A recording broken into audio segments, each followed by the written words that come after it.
All right, so the Dodgers and the Phillies. The Phillies right now, $1.35 favorite, and I'm going to concentrate on the total of this game. It opened at 9. It's now 9.5. The wind's blowing out to left center tonight at 15 miles per hour. That's what the weather forecast says, and I'm totally convinced that's why this opening total went from 9 to 9.5. These are two starting pitchers that are very similar. One is very good at home and not so good on the road, and one is pretty good on the road and not so good at home. And both pitchers are very good at night and not during the day. Gavin Stone, I mentioned he's much better on the road than at home. As a matter of fact, over his last 6 road starts, an 0.90 ERA, an 0.88 WHIP, and averaging 6.7 innings pitched per start. So he's put up phenomenal numbers on the road this year. By the way, in 43 innings pitched on the road this year, he's only allowed 2 home runs. That's one per, 21 and a half innings pitched. And that's key when you're pitching at a hitter-friendly park like Philadelphia with the wind conditions we're seeing tonight.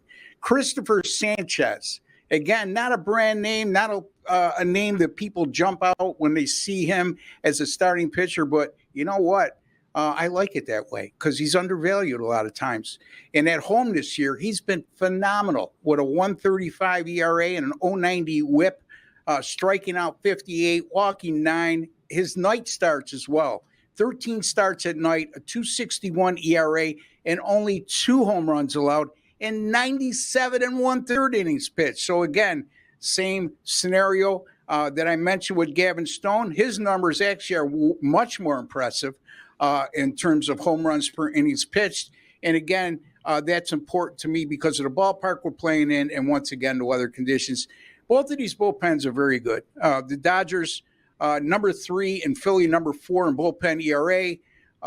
The Phillies have allowed the least amount of home runs in all of baseball. The Dodgers also number 2 in bullpen whip.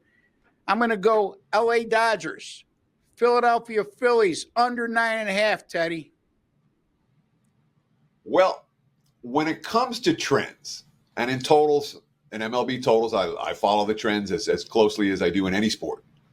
Dodgers are 9-1 to the over their last 10. Is it 8-1 to the over their last 9? Phillies 6-2 to the over their last 8. So both teams currently trending over. The series history between these two teams, every meeting this year, every meeting last year, 9 runs or more. The only under that cashed in any meeting between these two teams over the last 2 seasons came in a game that was totaled at 11. And every sharp dollar in this game has come on the over. So we have Dodgers trending over, Phillies trending over, series trending over, and the sharp money saying the over is the way to go here. We're bucking all of that?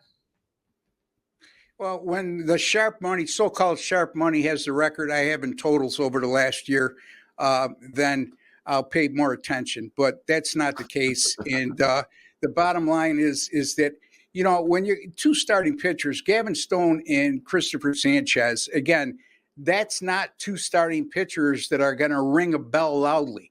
On top of that, all those trends, that's all fine and dandy, but the circumstances involved here with the 2 starting pitchers and the numbers I rattled off and 2 good bullpens, I put some emphasis on recent trends, team trends, especially in season, but there's too much for me to ignore with all the data involved for me to let that affect me. So I'm going to stick with my under 9.5 here, Teddy. You know, you almost talked me out of St. Louis the other day, and then you ended up using them. So leave us with what you've got up at wagertalk.com. I'm going to have a 5% top play tonight, Major League Baseball, folks. You need to pay attention because I'm 22-9 since February 4th of this year with all of my 5% top plays.